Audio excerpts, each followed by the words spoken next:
Welcome everyone, my name is Misha. I am so excited today because we're going to do something new. If you are new to my channel, I am a plant enthusiast from Florida with over 300 plants.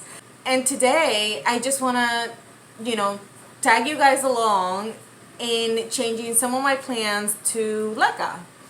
I have already done the conversion with some plants. I began to do it last week with my Hoya Caudatra Sumatra, and I also with my Hoya Bogar. Of course I did it two different ways. I did it without a pot and with a pot. So I just kind of wanted to do both in front of the camera today, kind of let you guys know everything that I've learned. And the reason why I'm so excited, it's because this particular one, if you go into my unboxing video for it or my Instagram, this particular plant, the leaves were yellow. They were yellowing, and it was in soil, and I thought that it was normal. Once I placed it in Leca, the leaves started darkening, and it made me excited realizing that she's happier and getting what she needs while in Leca. So I'm like I'm like so excited that I want to keep adding other Hoyas and plants to Leca. And as you can see, I want to show you, look at those roots. So I'm really excited because I have educated myself so much before doing this, because I want to give you the best advice possible. So please bear with me and we're gonna have fun. So let's get started.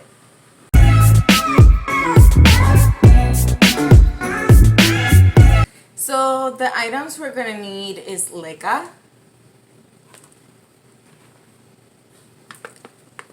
nutrients.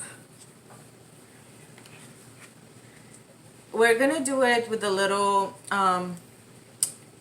semi-hydro planter, but I'm also gonna use a mason jar because I want to show you how I'm doing both.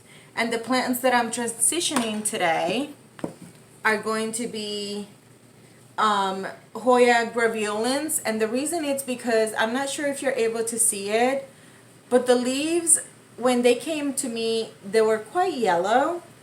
So I'm hoping that the same thing that happened to my Bogart happened to this one. Another Hoya that came in quite yellow was my Hoya skinneriana, and it's super yellow. And I'm gonna change my Hoya densifolia, because even though my Hoya densifolia it's happy in sphagnum moss, I want to convert it. So there's different agents to avoid shock of the plant. I'm not worried about densifolia, and I don't think that because these ones have not been in soil that long, I think they're gonna be okay too. So keep that in mind. If you have a plant that all her life it wasn't like a cutting, for example, and it wasn't something that you were propagating, and it has been in soil all her life, you may want to get that agent. But either way, I'm not using it, but it's out there. Some people use it, some people swear by it, but I don't have it, and I'm comfortable enough to know that they're gonna be okay. So the first things first, when you have the Leca, what I did is I placed it in one of these. I rinsed the Leca so good because it's quite dirty, and some people have experienced the Leca actually damaging their pipes. So I would recommend for you to water it outside with the garden hose. I didn't do that. I just kept rinsing it for about 10 minutes until it was quite clean, and the water on the reservoir, on the bowl, just came out clean. So it took me about 10 minutes to truly rinse it, and while they were there full with water, I just kept like cleaning it, like It was just, so it took a hot minute because you don't want any of that debris with the plant. Also, I mix my nutrient. So you have to keep in mind the leca has no nutrients. So you have to add the nutrients if you don't want your plant to die. And, you know, it is obviously a different way of caring for the plants, but it has worked for many people, and I can see that it's gonna work for me. So little by little, I'm gonna change some plants to semi-hydro. And so aside from, you know, washing the leca, mixing my food, what I did is in the instructions, it does advise to start with a low dosage of fertilizing agent. And I just mixed in an extra gallon that I had, and that's how I'm gonna feed the plants. So I'm gonna go ahead and remove the plants from the soil and the sphagnum moss, because the reason behind it is you want the roots as clean as possible. And if on the first week they're not as clean as you would like them to be, once you have to maintain them and rinse them out, you can keep cleaning the roots until they are nice and white. But I'm gonna go ahead and do that. I'm gonna go ahead and clean all the plants and remove all the soil, and then I'll come right back and we'll proceed. So everything is clean now. I have also my little stickers because I love always having the name of my plants. Because even though I learned their names, if there's ever someone caring for my plants, they'll know exactly which one I'm talking about. So I ended up cleaning the plants. So my densifolia, there were a few casualties because there's not much of a root system, but it should be fine. When it comes to my Hoya graveolens, that one has thicker roots, and that you see on them is sphagnum, because these were cuttings growing in sphagnum. When it comes to this one, to Hoya skinneriana, look at that. So this particular Hoya, now it makes sense to me. I purchased this cutting, well, this plant, and this plant had always been in water. And when they're in water without nutrients, this is what's going to happen, the discoloration of the leaves. So one thing that I recommend when you have cuttings, just add a little fertilizer on it. But yeah, so this is the reason why I have a large mason jar. So I'm going to kind of change the camera around so you guys only see what I'm doing, and I'll just keep explaining as I am working on it. And give me one sec. Perfect. So we're all set. So we have Leca. We have the items we're going to use, you know, for the conversion, and we have the nutrients, which I placed it in this little bottle. So pretty much what you do is when you grab the little pot, you want to fill it out about 2/3 of the way. So that's 2/3 of the way. And then you want to place the plant. And the reason why I say 2/3 of the way, it's because you don't want just like in soil, you don't want the roots to be sitting in water. It's the same thing with this. You do not want those roots to be sitting in those nutrients.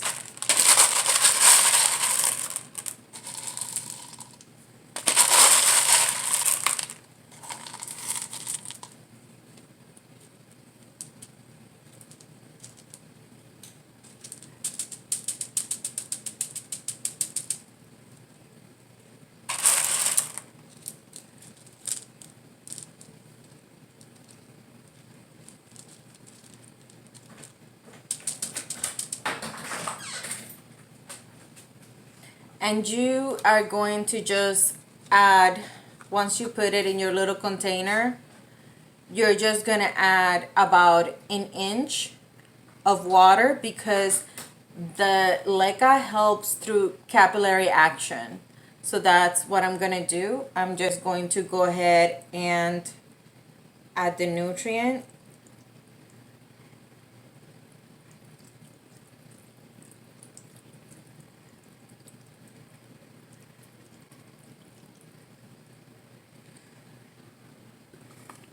So there's about an inch there.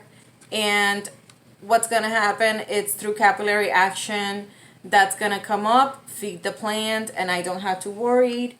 And then I'll just add my little tag, but I can worry about that later. This is how it's looking. I love it. I think it's gonna be great. And what I'll do is, in a month, I'm going to do an update on this 3 plants, to make sure that you guys see that not only what, how the conversion is, but also the benefits that it gave the plant.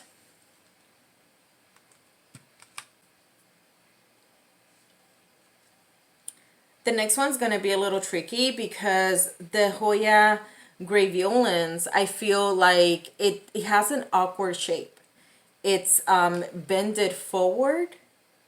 And when you have something like that, it's going to be a little bit more difficult, but we're still going to try.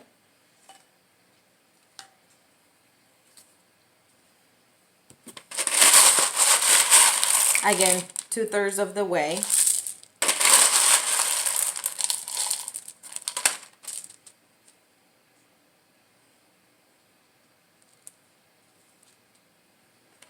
That's how it's looking at 2/3 of the way. And I know the lighting could be better, but we're still gonna try our best here. And you have to be so careful with the roots, because this is a change for the plant and you wanna give it the least amount of stress possible.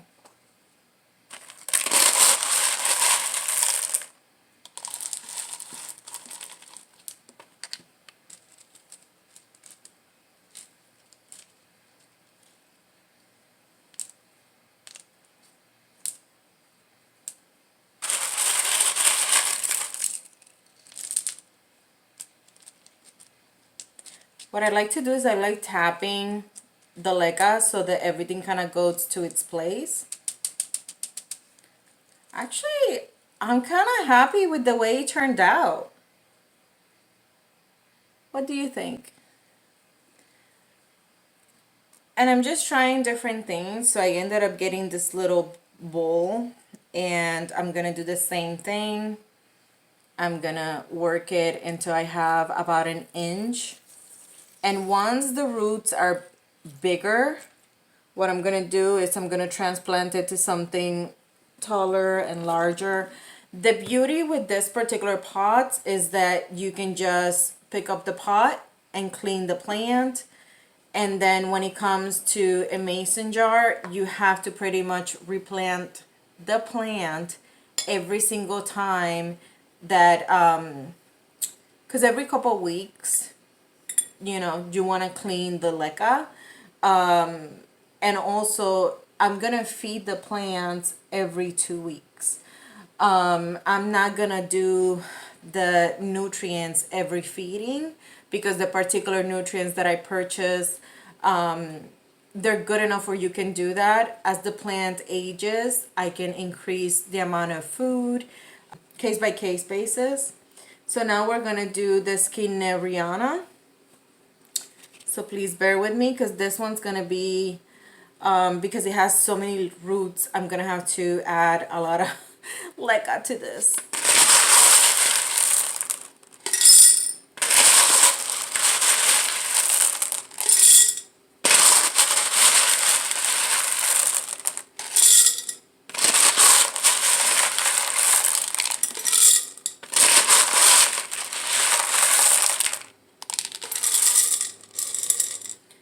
That's definitely 2/3 of the way.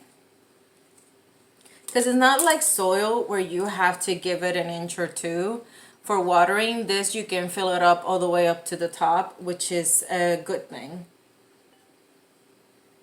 These are some really, really, really nice roots.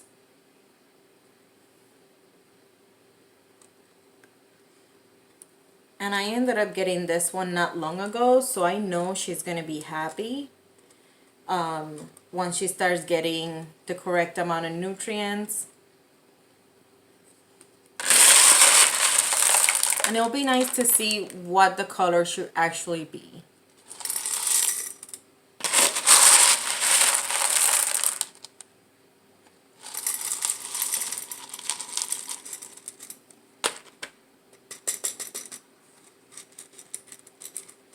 If you ever feel like it has more water than it should have, you can always remove it. You know, don't ever let it sitting in water thinking, oh, it'll, you know, dissipate, whatever. No, don't do that to your plant.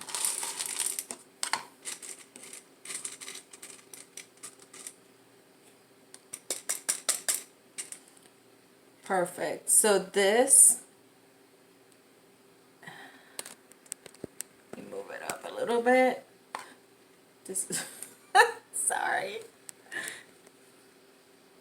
Okay, so this is how it's gonna look. And I actually like it very much. And now I'm gonna feed it. And because this one's bigger and it's taller and it has more roots and the roots are pretty high, what I'm gonna do is I'm gonna give about 3 to 4 inches of water of, you know, nutrients, mixed nutrients.